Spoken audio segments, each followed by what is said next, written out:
All right, everyone. Welcome to the Stormgate intro with me and James. We're going to go over this video real quick. Let me pause this and turn off closed captions, though. We're working on the fly here. Yes, we're improvising a little bit. We're improvising, but we wanted to kind of go over the current released footage for Stormgate. Because this is something that we kind of want to see if we can get into and see if we can kind of basically switch over from StarCraft to a new game that we can learn and kind of start from the beginning with everyone else. We want to get in on this early. You know what I'm saying? Yes, and we've had a sense that StarCraft might be getting less popular these days, and maybe it's running out of room to expand. And it's not getting the type of development and love that it needs from Blizzard. Yeah, exactly. So it's a brand new game made by previous Blizzard employees. A lot of them switched over to this company called Frost Giant, and now they're coming out with Stormgate, and they have actual pre-alpha footage. So I feel like the game's going to be coming out fairly soon if they already have in-game footage. And we both watched this before, but we kind of wanted to go over it together again and kind of share our thoughts with the audience and with each other as well, and kind of see is this game going to be good first and foremost? We really have high expectations because StarCraft 2 is very, very good quality game. Yes. And one thing that I point out is the engine of StarCraft 2 is very responsive. And that's one of the main things that I kind of worry about with Stormgate is the engine going to be responsive? Is the gameplay going to be kind of smooth, or is it going to feel kind of clunky? And not really the type of game that I would play, because I very much like responsive input in games, and that is my main concern about this. And maybe we could see this as we're going through the video, but that's my main concern. Is there any concerns from your end about the quality of this game and how? So my concerns and my thoughts might be a little different, but when I first heard about this game, I was a little more pessimistic, I suppose, because I heard that the main two factions would be humans and demons. And to me, that didn't seem like a good basis for an RTS game. If we look at StarCraft, for example, we have the three races that are very distinct, and they do manage to have full civilizations, full unit lineups, full infrastructure, tech trees, and everything. And if it's humans and demons, if that's actually the setup, then it's hard to see how they can actually do that. Yeah. So your concern is kind of the balance around the different races and how they're going to manage that? That's how you... How can you, if you actually have a demon faction, how could you actually flesh that out into having a full unit roster and a full tech tree and a real aesthetic? And will it feel too borrowed from StarCraft 2? Will it feel like they did anything unique, or did they just kind of make a worse StarCraft 2? We really don't want that. That is very important. Yeah. That's their challenge. Well, cool. I think with that in mind, let's kind of start from the beginning here. Sure. And start over and kind of record our reaction. Of course. Okay, I like the logo. Yeah, it's very cute. Cute. Wholesome, I guess. Yeah, it's It's not going to scare the hose away. Exactly. Okay, so we got not final footage, so let's take for what it is. Energy siege tank. So let's pause right here real quick. Yes. We got some energy balls coming in from these siege tanks in the back, sort of, and basically, I guess they have area of effect damage. It looks like, so they're going to be good against you just group up and have low HP. Smaller units in particular, because they can actually group up more, so you can hit more units at a time if they have a large or small kind of model, basically. Yes, and on top of that, I'm noticing that these siege tank-like weapons, for lack of a better term, they're using an energy ball aesthetic, and they seem to be forward-facing specifically. And then on top of that, there seems to be a little bit of delay between the shooting and the landing of the projectile. So it seems to give a window of opportunity for people to, say, the other player to dodge the shot. Yeah. No. Yeah, that makes sense. So there's going to be time in between where the shot fires, and then the player's ability to react. So one concern I have so far is it if you go back and you look at how the units approach, it very much kind of seems like turret defense kind of style, where you just kind of like sent your units on a path, and like there's not much micro to be had. StarCraft 2 is very much like you can kind of position your units in a way. This just seems kind of, oh, he just A-clicked over. But I mean, all demos are like this, though. So it's like, even if you look at StarCraft 2 demos where they just send units in, it just doesn't seem like in this demo there's any player interaction. It just seems like two CPUs fighting it out. I'm looking at the red player, and it seems like they really had this as a set piece. Like they specifically arranged it this way in advance. And then the blue player is just like, hey, here's some units, just A-click in this direction. I think if the blue player was like taking it seriously, they could have deployed in a different way. Would be like, oh, I'm gonna dodge the shots, I'm gonna split my forces, I'm gonna min-max, and it's like blue player's not really trying to min-max like that. He's just they were very simplistic with that part of it. Yeah, it almost seems like pretty contrived, the whole thing. Like it's very much set up. Like this isn't actually two people playing. This is like very much a demo, which is fine, but it doesn't really tell me much about how the gameplay will be. Sure. It just tells me like, oh, this is a like very like set scenario of what would happen. But I'd rather see two players duke it out. That would kind of give me like, oh, how does the game actually feel to play? Like I want to see what it's like for the player to actually play the game. That is the most important thing. Not like some kind of set demo. Like this almost tells me, oh, there's like here's some animations, here's like some concepts, but it's it's like 10% of like what I would like to see. Let's keep going. So battle's going on. Obviously, like red has a super good defensive thing going on here. I don't see blue really breaking. Oh, but he has more units coming in. Of course, a second wave coming in. All right, the energy balls. So it seems that the siege tank does have automatic like targeting. Yeah, it just has that delay as well with the shooting. Right. Hi guys, this is TLO. Okay, this is TLO. He's a StarCraft 2 player. And a German. Yeah. One of the first people very much has that German accent going on. Yes. I love my Zerg players. No, he's actually a random player for the most part. Oh, shit. Yeah. Did he say he was Zerg? I just always saw him as Zerg. Oh, okay. Yeah. He probably preferred Zerg, but he played Terran a lot too. Okay. Okay, so it looks like let's see. So this is the home base, and I don't even know what TLO just said. Who cares? But like this looks like the home base, right? And I think okay, so we have workers over here, 0 out of 4. So this will be where you mine from, and I guess it's only 4 workers at a that's a different resource. So at least 2 resources. Oh, true. Yeah, there's one on the top right here. Yeah, it seems there are only 2 resources that you actually extract. You can see them in the bottom right. They're little symbols. Oh, and yeah. You have the bread symbol. It's like the population cap. Oh, so yeah. Like, you got to get your people some bread, so to speak. I love the bread icon, actually. I hope they keep that. I think it's going to bring the hose in. Yeah. So, and we're going to make some jokes for it. Yeah. Now, I do remember what TLO said. From my memory, it's something like, "Oh, I'm gonna do some light harass in the early game." Okay. Honestly, I feel like he's BSing, or they just don't show it.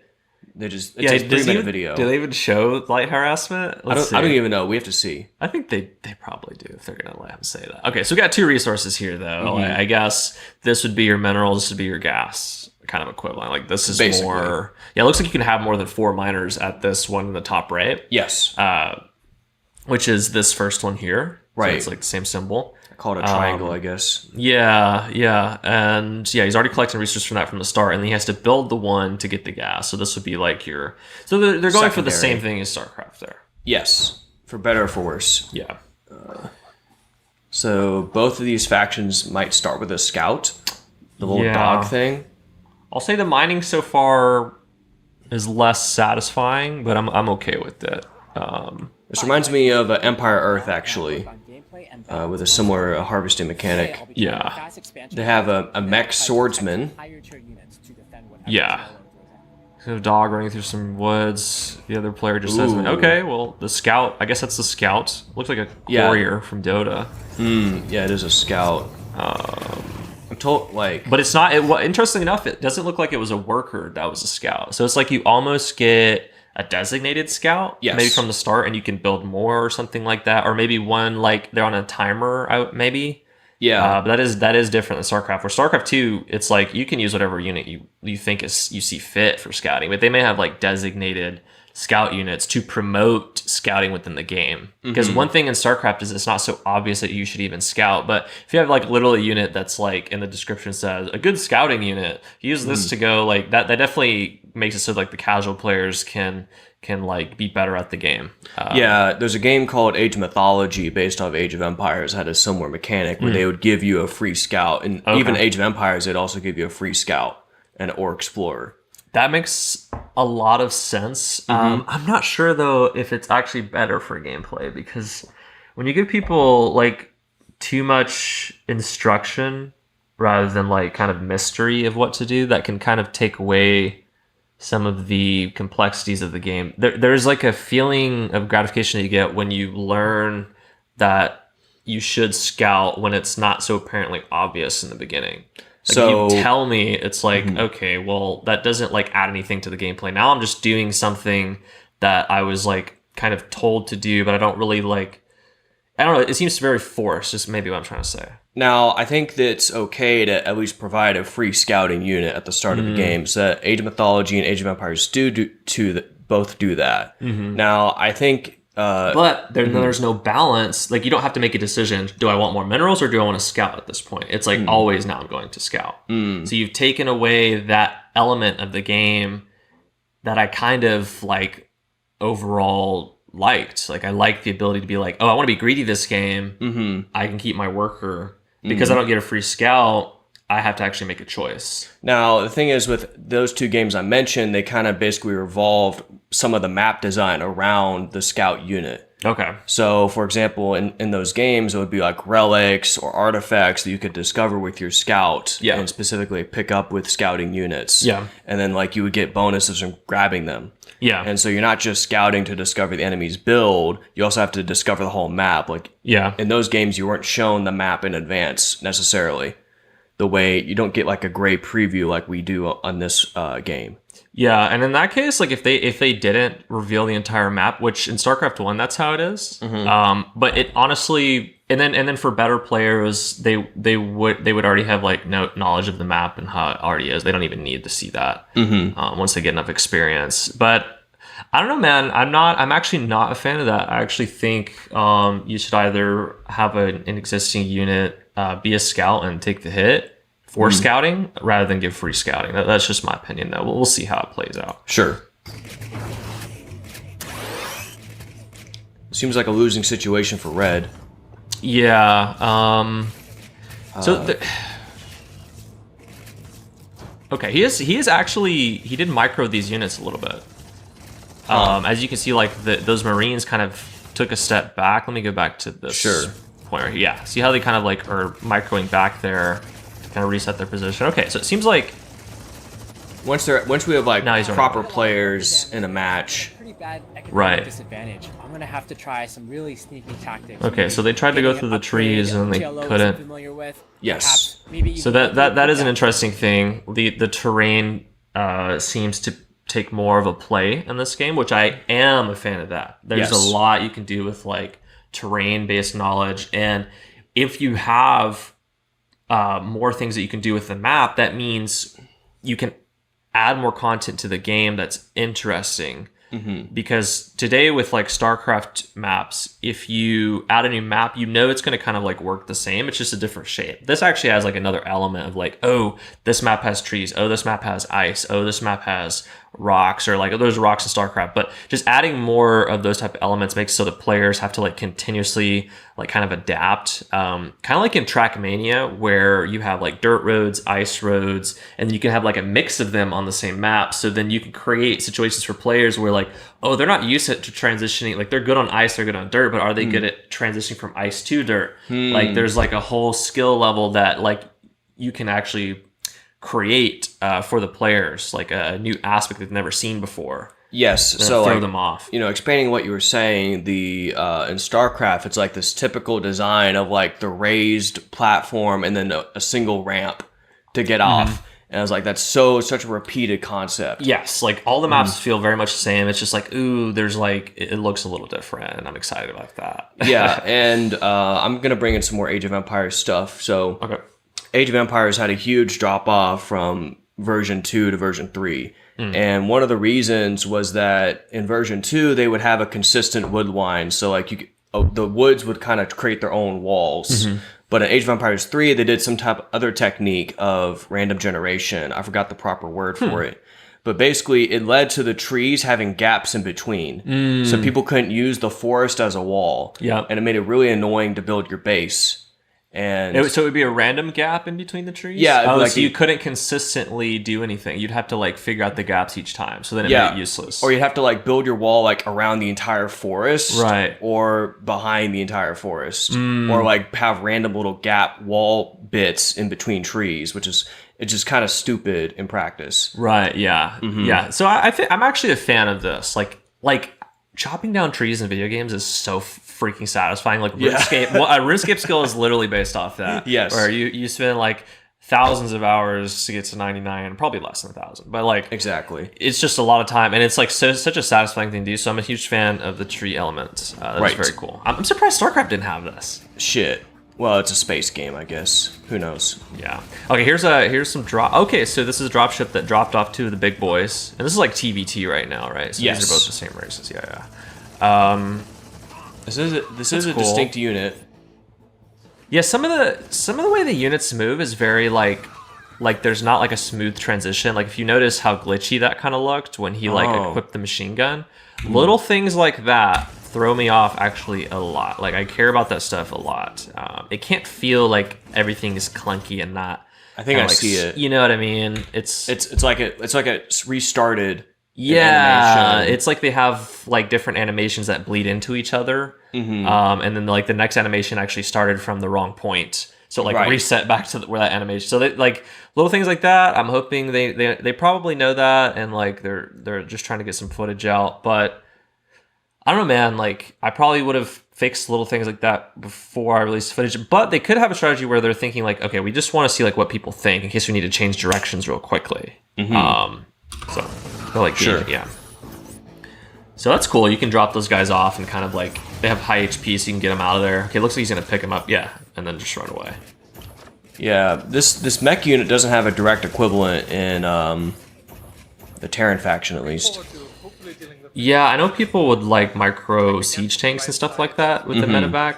Sure. large of force. But that concept is definitely done in StarCraft 2, where you like you pick up something that has a lot of HP, like an Archon, for example, with Protoss.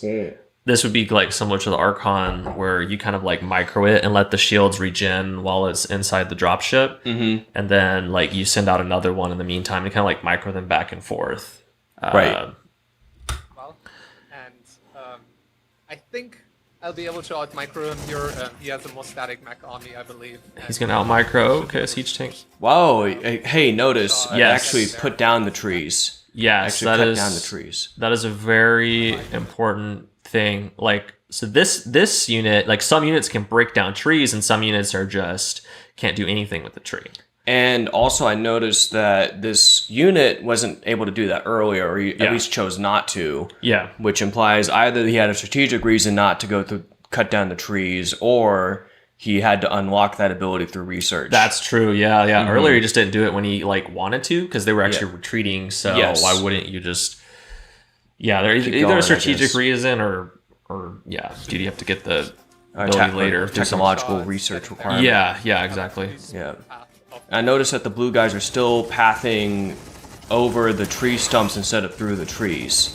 And so, like, you see they're not walking to the trees right Oh, now. so it still provides some. These larger ones though seem like they walked straight over the trees, and then the smaller ones are pathing through it, which is kind of. Let me double check that. Yeah, like, earlier we saw them walking through the trees while they were Yeah. still standing. But if you Yeah. notice how they behaved earlier, they were crossing over the stumps. Right. Oh, okay. Wait. So they're just gonna end the video right there. Very short video. So let's kind of analyze what's going on here. Okay, worker 0 out of 12 over here. So he's like not mining while this is going on. Also, I this is think- glowing. I think his workers got killed. It's Yeah, I guess it's a magical resource or something. Sci-fi. Yeah. Seems like it's kind of. Is it floating? No, it's just. It looks like it's floating if you see it from a different angle. Yeah, it kind of looks like it's floating. Floating magic rock. Okay, I feel like I wonder if this will be the player angle. So if you're looking at this, will this be how it feels when you play the game, or just when you're spectating the game, or like how? This seems more like spectator. I feel like the player would have at least the UI involved. Yeah, that's true. There also be the UI there. I wish I could see. Well, yeah, earlier it had the UI actually. Yeah.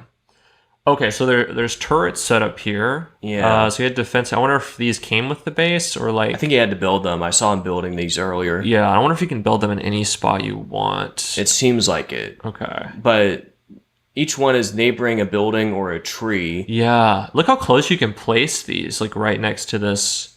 I feel like that's really close, actually, which is nice. Yeah, so it's like tucked in against melee units. Yeah, like the more flexible placement of items can be, the better, because that offers like more choices of like how you can kind of do things. On the map. So yeah, I think it seems like he can build these pretty flexibly. All right, so I think his workers got killed earlier. Yeah, workers got killed, and this battle doesn't like fully play out, but it looks like blue. Oh, okay, I guess he GG's here. Like it's over. He has no workers. Got the chat there. I wonder if like if the chat is right there, it would actually be kind of dope. Like just giant font, like kind of ugly font. I actually could kind of like that in some way. It's like ironic. It's like a moist critical video. Yeah.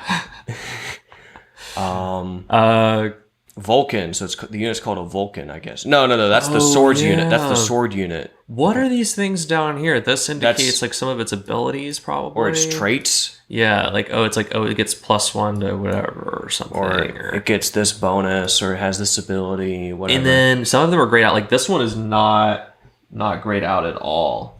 While the other ones were, like you see how it has like more of a grayed out nature to it. It might have to be unlocked. Yeah, maybe that's what it is. Okay. And like none of this they've explained at all. Like I don't. Oh think. no. Like maybe there's a forum thread out there where they talk about this, but who knows? We're just YouTubers. yeah. But yeah. Anyways, I feel like okay. So overall, do you feel like this would be a good game? I feel like it could be. Like I'm not like super excited right now, right? To be honest. Yeah. But you know, I have some hope. Like I know in StarCraft, I didn't prefer the Terran faction. I preferred the Zerg faction over all the others. And then so this is the equivalent of a TVT right here. And you know, I feel like this 1v1 was a little less fake than like the shot they opened up with. Yeah. But I still feel like they're being fake. Like it's like a WWE match. It's right. like, oh, you're gonna have to lose, demonstrate mech, and then. Now, apart from that, like what would have been the dopest thing to do would have two professional StarCraft players play the game, and then actually have them play the game, and then like have them play a series, and then just show us the best of the series, where it was like really close. Yeah, they should definitely do that later. I can sympathize them doing this video now, but the way they did, but. I think they should do Adam's idea. So Adam they should pay Adam about $2,000 for that advice. I think that would be nice. Please sponsor me, Stormgate. Woo! I would very much enjoy that. But I think we should wrap it up here. We're like 23 minutes in.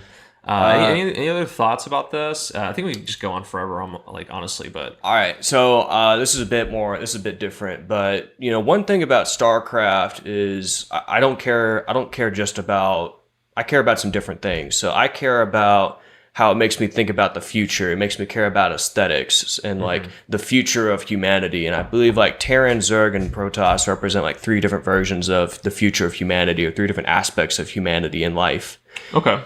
You know, basically biology, technology, and spirituality. And so if Stormgate doesn't evoke like a similar feeling of like inspiration of like art in the future and, you know, stuff like that, it's not going to have the same appeal to me that StarCraft does. Good point. And I think like a lot of what you're saying, people feel but don't know how to explain in words. Like they get the impact from having that kind of triangle of what you said, biology, technology and spirituality. Yes. They feel the impact of that, and like that is a good triangle to have. And even if they can't explain in words, they're like, oh, this is awesome. And like if we don't get that same feeling from this, and we can't feel any sort of inspiration, like you said, I feel like, it's just not going to work out. Like it needs like really all of these aspects to hit. This game could very easily fail. Yes. Very easily. It's very important for it to have a non-generic feeling. Right.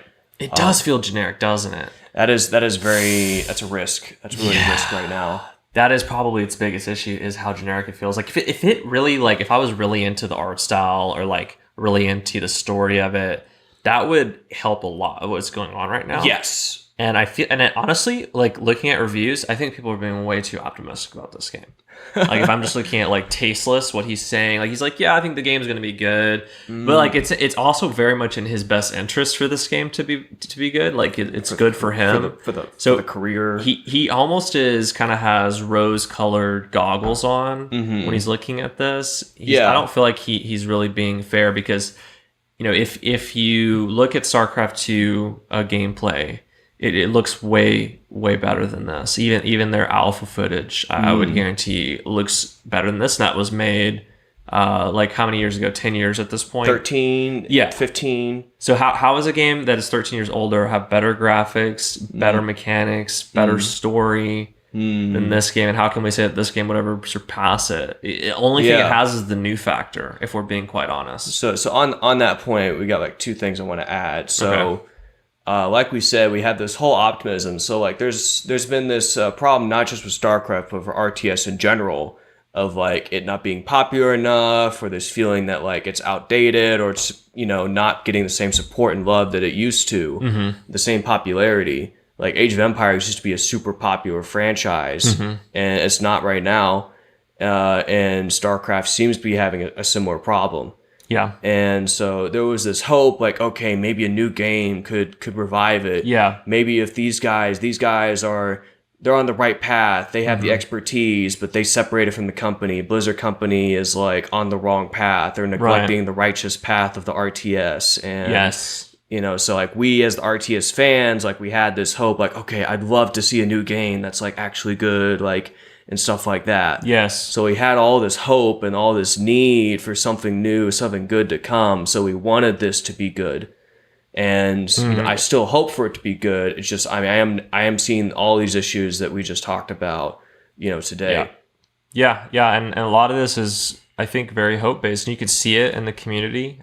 There's a lot of positivity around this game. Yeah. And I think it's good. I like positivity, but we have to realize what we've seen thus far is not as good as StarCraft 2. It's just not. And and like a game being new will only last for so long. If we want the game to be long lasting, it will have to improve drastically from this point. I'm going to be honest. It's just look at it. I mean, it looks okay. Yeah. That's it. But an okay game will not be StarCraft. StarCraft 2 is like legendary status. What Blizzard did, I think they put in more effort than they even had to with that game. Like, it's very impressive. I don't think that gets talked about enough of how impressive that game is. But StarCraft 1 as well. So, yeah, we'll see. Right. So I'm going to add on top of that like we really need to feel invested, like, to some extent. So I feel like most people spend most of their time in multiplayer, but it's still useful for StarCraft to have a campaign, because having that story and that world gives them a context to kind of add these different unit styles, unit types, and play styles and stuff like that. Right. You can justify things in some ways, and like it gives things for commentators to talk about, like while they're even commentating a multiplayer game. It's like, Kerrigan. Like, Kerrigan, like blah blah blah. Like you make jokes about it. Right. If this game is just like doesn't have good lore and doesn't have anything, like back to the inspiration, like it's just, you need that world behind it. There's so many aspects that we don't appreciate about StarCraft 2. It makes us realize they're just so important. It's hard to know why you like a game, really, but like it is because of all these like outside complex reasons that we don't necessarily discuss all the time. Yeah, I think that's a great thing for us to reflect on and talk about. Yeah. So good luck to this team. I think it's I would still say it's on the right track, but like just know if it's kind of even I don't know, what would the improvement from this alpha footage need to be? Like it needs to be like 2x improvement, 3x improvement to really be solid. What do you think? So I wouldn't put it in very quantitative terms and like that, but Okay. you know, I would say I would focus on these more like qualitative features. So like, do I feel inspired? Like, is there an inspired story behind this? Yeah. Like, is there a context? Like, can you make me care? Yeah. Like, can you get me engaged? Can you stimulate my imagination? Can Yeah. you get me thinking about the future? Because they're going for futuristic, Yeah. obviously. So like, now is there interesting design? Are there interesting constraints and like abilities of like say this race, like these humanoids? Yeah. So that's very important to me. Yeah, yeah. And after, while recording this, I actually started to think about the game more and more, and on a deeper level, just by discussing it with you. And I'm actually more concerned than when I started this video. Like, I'm actually, now that I'm thinking about all these things that you've said, all these things that even I've said on the fly, is making me very much concerned for this. Even though what we're seeing can easily be viewed from a positive light, I would actually, by comparison to previous games made 13 years ago that we won't name again, sorry to, the fact that that's better than what we're seeing here is a big concern for me. Yeah, maybe in a future episode we actually go watch that trailer for contrast and just to talk about that on a different day. I think so, but I guess for now we'll stop talking shit. I do wish Frost Giant the best. Don't give up. We really do need this game to be good. Yes. Like you're the best candidate right now. So Right. So to Frost Giant, I say we do want you to succeed. Please just apply these improvements, I guess, if you can. Yeah, and with You can that, reach out to us. yes, reach out. Email at us at an email that does not exist. There will be one sometime. And with that, we will say good night or good morning or good afternoon, wherever you're at in the world. Thank As you we so say in much. Chinese, 再见. Peace out, guys. See ya. Yeah.